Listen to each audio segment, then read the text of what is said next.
बिस्मिल्लाहिर्रहमानिर्रहीम। रेसिपी के खुशामदीद। मज़ेदार अल-तवक्कल बीफ पुलाव रेसिपी लेकर आई जो कराची में बहुत ज़्यादा मशहूर है और फेमस है। तो किस तरह से वो बनाते हैं, क्या ऑथेंटिक रेसिपी है, तो इस ऑथेंटिक रेसिपी को आप घर में बना सकते हैं और बीफ पुलाव का मज़ा ले सकते हैं। सबसे पहले आपको चाहिए होगा बीफ। ठीक है, मैंने 1 केजी से 1.5 केजी करीब ले लिया है बीफ। ज़्यादा बीफ का इस्तेमाल होगा इसके अंदर क्योंकि वो अपने पुलाव के अंदर ज़्यादा बीफ का इस्तेमाल करते हैं, तो इस वजह से आपने बीफ का इस्तेमाल ज़्यादा कर लेना है, यानी गोश्त ज़्यादा लेना है।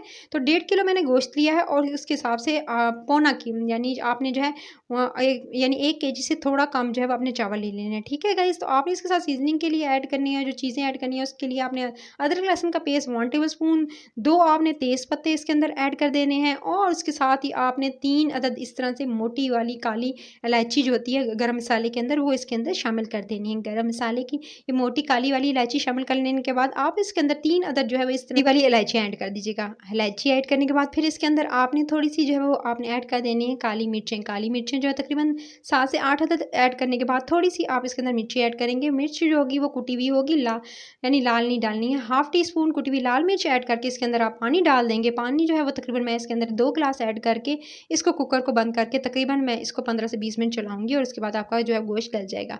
इसके बाद एक जो है पैन लूँगी और उसके अंदर मैंने ऐड किया घी को। घी जो है इसके अंदर मैं ऐड कर रही हूँ 2 टेबलस्पून आप इसके अंदर घी का इस्तेमाल करेंगे और साथ में आपने 3 टेबलस्पून भरकर इसके अंदर ऑयल का इस्तेमाल करना है। ये कॉम्बिनेशन आपने ज़रूर इस्तेमाल करना है। उसके साथ ही आपने 1 टेबलस्पून भरकर अदरक लहसुन का पेस्ट शामिल कर देंगे और इसको जो है वो अच्छे से 1 से 2 मिनट जो है वो आप पकाएँगे।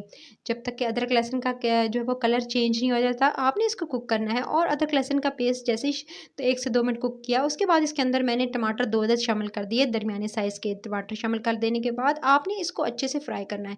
टमाटरों को अब आपने अच्छे से भूनना है, 2 से 3 मिनट आप अच्छे से भूनेंगे, यही तो उनका कमाल है कि वो किस तरह से रेसिपी को बनाते हैं। तो आपने जो है इसी तरह से टमाटरों को सादा जो है अदरक लहसुन के पेस्ट के साथ आपने पकने देना है। जब आपका टमाटर का पानी ड्राई हो जाए, टमाटर अच्छे से कुक हो जाए और इस तरह से देख सकते हैं गल जाएँ टमाटर। देखिए कुछ भी कोई मसाला ऐड नहीं किया है, सिंपली सिर्फ टमाटर को पहले अदरक लहसुन के साथ आपने अच्छे से गलाना है। जब गल जाएँगे तो आपने इसके अंदर 1 टेबलस्पून भरकर आपने कुटी हुई ये जो सब्ज़ मिर्चें हैं इसके अंदर ऐड कर देनी है। कुटी हुई सब्ज़ मिर्च ऐड कर दीजिएगा और इसको आपने अच्छे से भून लेना है। सब्ज़ मिर्चों को भी आपने तकरीबन 2 से 3 मिनट अच्छे से भूनना है मसाले के साथ, ताकि ये अच्छे से इसकी भुनाई हो जाए और इसका कच्चापन चला जाए। जब आपने इसको 2 से 3 मिनट अच्छे से भून लिया और भून लेने के बाद फिर आपने इसके अंदर मसाले शामिल करने हैं। आप इसके अंदर 2 जो है वो इस दालचीनी की स्टिक और साथ में 2 अदद जो है वो आपने बदियान के फूल, 1 टेबलस्पून भरकर आपने जो खुश्क वाली गोल धनिया है, ठीक है, ये आपने ऐड कर देनी है।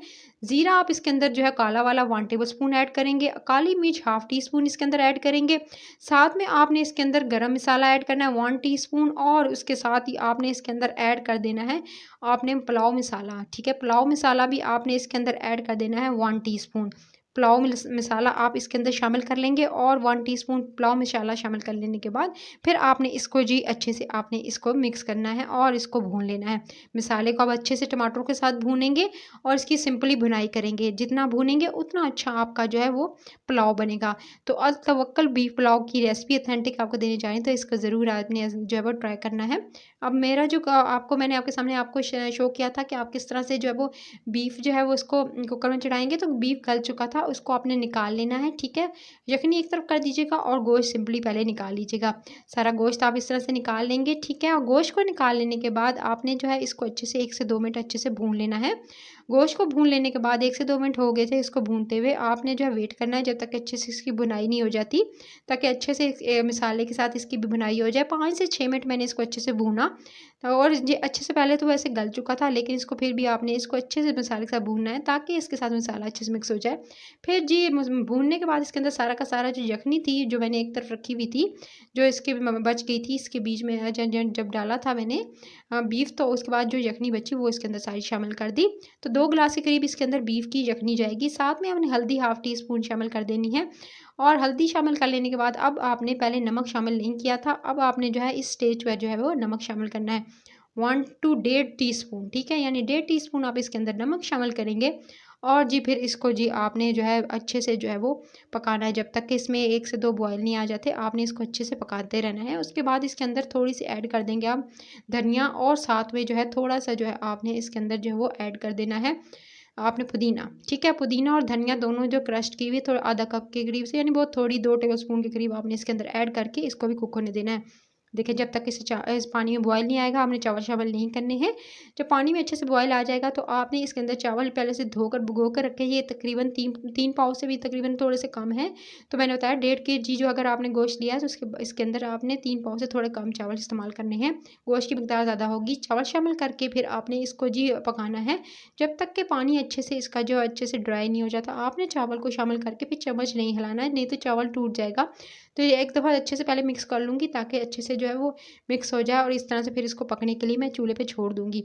अच्छा जी, अब आपके सामने ये चावल का पानी रिड्यूस हो रहा है। जैसे पानी और रिड्यूस होगा अच्छे से आपके चावल कुक हो जाएँगे और इसको तेज़ आँच पे पकाना है ताकि जो है ढक्कन लगा कर नहीं पकाना है, नहीं तो चावल बहुत ज़्यादा सॉफ्ट हो जाएँगे और खिले-खिले एकदम दाना जो है अलग नहीं आएगा। सो आपने इसका देखिए पानी बिल्कुल ड्राई हो चुका था और इसको मैंने जो है वो ढक्कन हटाकर यानी इसको मैंने तेज़ आँच पे पकाया। फिर मैं लास्ट में इसके ऊपर दम देने से पहले जो है वो मैं रेड फूड कलर जो है इसके ऊपर ऐड कर रही हूँ, ठीक है? येलो वाला, रेड वाला जो भी आप ऐड करना चाहें। चलें जी, इसके ऊपर फूड कलर जो है मैंने सिंपली केवड़ा वाटर के साथ इसको भिगो कर रखा था वो डाल दिया। और ऊपर से जो है ब्राउन प्याज़ जो है पहले से किए ब्राउन प्याज़ जो थे वो इसके ऊपर डाल देने आपने। आप जो है इस तरह से ब्राउन प्याज़ जो है वो तकरीबन 2 मुट्ठी भर के इसके ऊपर डालिएगा और उसके बाद इसको दम दीजिएगा। दम तकरीबन 10 से 15 मिनट इसको दम पे रख देंगे। 10 से 15 मिनट के बाद आप इसका ढक्कन हटा के देखिए मज़ेदार सा अल तवक्कल का बीफ पुलाव रेडी है। घर में इसका मज़ा ले सकते हैं। अब आपको ऑथेंटिक रेसिपी मैंने दे दी है गाइस। तो कराची जाने की ज़रूरत नहीं है। अब आप घर में बैठ के इसको एंजॉय कर सकते हैं और जाकर ज़रूरत नहीं है कि आप जो शॉप से जाकर खाएँ। तो उसे घर में बनाकर खुद खाइएगा और घर वालों को भी खिलाइएगा, मेहमानों को भी खिलाइएगा। तो रेसिपी करिए चैनल को आपने सब्सक्राइब करना, वीडियो को लाइक करना है, शेयर करना, बेल आइकन को प्रेस करना है ताकि रोज़ाना जो वीडियोस आएँगी उसकी नोटिफिकेशन आपको मिले, मज़े-मज़े खाने बना सकें। सो आपने ये पुलाव बनाकर मुझे फीडबैक ज़रूर देना है। मज़े-मज़े की ये रेसिपी जो है इसको बनाना ज़रूर है और कमेंट सेक्शन में बताना है कि आपको कैसी लगी ये रेसिपी। तो रेसिपी करिए चैनल को सब्सक्राइब करते हुए आपने इस रेसिपी को ग्रीन चटनी के साथ या रायते के साथ कोकम्बर के आपने ज़रूर इसको एंजॉय करना है। अपना बहुत सारा ख्याल रखना है। टिल देन नेक्स्ट वीडियो के लिए आपसे चाहूँगी इजाज़त। अपना बहुत ख्याल रखिएगा और टेक केयर। अल्लाह निगहबान।